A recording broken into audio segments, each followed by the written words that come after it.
سمعت باولو مالديني شنو قال على منتخب المغرب ولا لا؟ باولو مالديني حكى على المغرب، قال كنت أعتقد أن منتخب المغرب سيختفي بعد إنجاز مونديال قطر، لكن هاني كنت نسخايب أنه الريزولتا والنتيجة صدفة كان في قطر وبلوغ الدور النصف النهائي، لكن نشوف كان في منتخب المغرب مستمرين في جلب نجوم العالم وتقوية خطوطهم. يحكي على طبعا على استقطاب إبراهيم دياز وافتكاكه من المنتخب الاسباني. حكى ايضا لا ما فماش افتكاك. شنو كابتن فماش افتكاك؟ ما عطاوش اهميه لدياز كي ما عطاو الاهميه الاخرى. قريتها وترجمتها معناها عندي الواحد تاع اسبانيول ولقيتها فما روايات مختلفه كابتن. العائله نتاعو تقول انه تلقى الدعوه لكن هو رفض.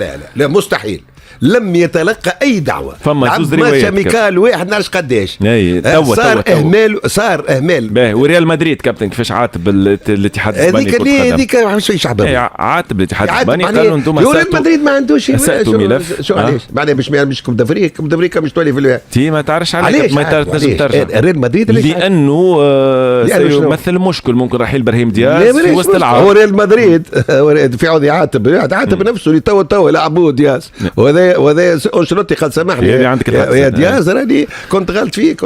قال مالديني أيضا حكى على جانب مهم جدا في كأس العالم، قال على الحضور الأسري والوالدين في مباريات منتخب المغرب. قال هذه التليفون كلام بيرلو، قالوا كيفاش ما خممتش في النقطة هذه، ما استدعيتش عائلتي وقتها يشوفوا الماتش الأخر متاعي، يشوفوا مبارياتي مع المنتخب الإيطالي مع ميلان.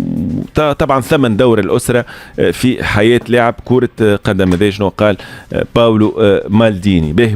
اليوم كان الإعلان على شعار المونديال، مونديال 2030، إسبانيا المغرب والبرتغال. يلا باموس، يلا بالعربية وباموس بالإسبانية. نجم نشوفوا مع بعضنا الشعار، شعار مونديال 2030. هذا هو الشعار. وفوزي لكجع كابتن يعد بأفضل نسخة من المونديال عام 2030. تعرف قيمة التشالنج وقيمة التحدي، بما أنه كابتن يجي بعد مونديال أمريكا. مونديال أمريكا تشوف من توا استادات حاجة مبهرة كابتن، وشفت مونديال قطر اللي تعدى سون فوت حتى غلطة في مونديال قطر. مونديال أمريكا باش يكون أيضا مونديال على أعلى مستوى حسب اللي قاعدين نراو فيه حاليا. 11 ملعب في أمريكا، 3 في المكسيك و2 في كندا.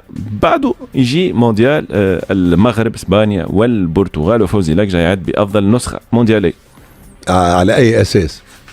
على أي أساس ستكون أحسن نسخة مونديالية؟ فما كلام تقال كابتن على الشغف والباسيون في البلدان هذيا، وحب الإسبان والبرتغاليين والمغاربة لكرة القدم. الناس كل تحب كرة قدم، الناس كل أكريت في قطر تبارك الله. وراهو صعب جدا، لأن قطر حدت لابارترو تكذب عليك. راهو باش يجيب بلد آخر ويعمل كيما قطر راهو صعب جدا، من ناحية التنظيم ومن ناحية التنظيم اللوجستي ومن ناحية كيف المغرب راهو صعب جدا باش فريق عربي يوصل نصف النهائي. انت معناها امور هذه مش تقعد في التاريخ، وانجاز كبير بالنسبه للمغرب وبالنسبه لقطر. وزد على ذلك ان قطر نظمت كأس العالم وحدها. كأس العالم وحدها 32 ساعة ولا صحيح. المغرب في رقعة جغرافية محدودة جغرافية وكذا، ونجحت والنجاح باهر. ولهذا سبب معناه ستكون ريفيرانس بالنسبة للناس الكل. ونعرفوا شو اللي صار في قطر، ومبناو مدن وشيء وكذا، امور بنية تحتية معناه من اعلى مستوى. دونك معناه سيد لكم ني بلوس ما والله احنا مش نكونوا احسن. شكون قال لك مش نكون احسن؟ الملاعب كابتن اللي سيتم تشييدها في المغرب ملاعب على اعلى مستوى. تشوف في سانتياغو برنابيو، تشوف في الكامب نو ايضا التغييرات والتحسينات. هذا كله ما يظهرش خالد انه الثلاثه بلدان هذوما عندهم الامكانيات لتنظيم مونديال استثنائي عام 2030؟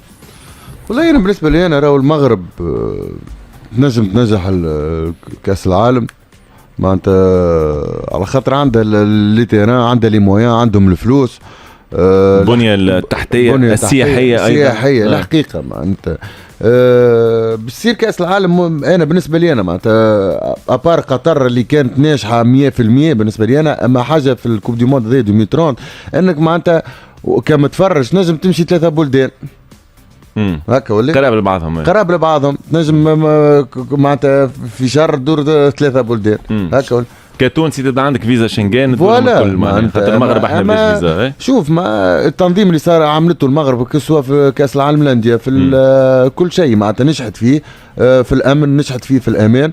دونك انا نستنى فيه الكاس العالم هذا خاطر بالنسبه لي انا باش يكون عالمي ومن طراز باهي. ممكن تكون انت في احد الاطر الفنيه لاحد المنتخبات المشاركه في مونديال 2030، ربما تكون مساعدا لصديقنا الجهبذ محمد سليتي. تنشوفوا سامحني تو كي يقول السيد لقجع بكل احترام معناها مش يكون معناها حاجه وراء العقل التنظيم تاع المغرب.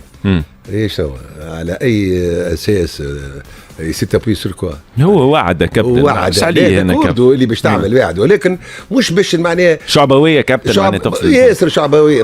نعرفوا المغرب تبارك الله عليها تقدمت في كل الميادين، نعرف شنو التوريزم معناه باش يزيد 10 مرات، مدخول التوريزم الاف المليارات كذا، امور ما هو النجاح؟ النجاح معناها شو معناها كروية، مقياس النجاح اي معناها شو كروي، استادات معبيه في كل البلدان. نعرف شنو وحاجه اخرى فما زاد من هنا فما ديفيدات كبار اللي كانوا شادين المنتخبات مش يمشيو مع تشوفهم. صحيح، لكن مش يطلعوا ديفيدات اخرين وما تكلموش على لكن مش يطلعوا ديفيدات اخرين. سبوري ترافاي 48 48 تدخل 48 48 ابارتير من كوب دو موند 2026. اي معناها هي مش تدخل في طبعا 48 منتخب يشارك في المونديال. معناها نفتخروا انا كان هذا مش اكثر كابتن ما تعرفش عليه 52 كما الليسته تاع القادم نجم حتى 60 52 في اطار تعميم لعبه كره القدم ومشاركه اكثر عدد ممكن من المنتخبات واكثر عدد من المباريات والاهداف لاغراض تجاريه. شو معنى توليمير ما نعرفش انفانتينو كيفاش يخمم كابتن، لكن هو هذاك التوجه نتاع انفانتينو. قريت كيفاش الكره هيك الفلوس شوهت الكره، شوهتها. انت هات الفلوس ونساوي الكره كيما هي، هات الفلوس.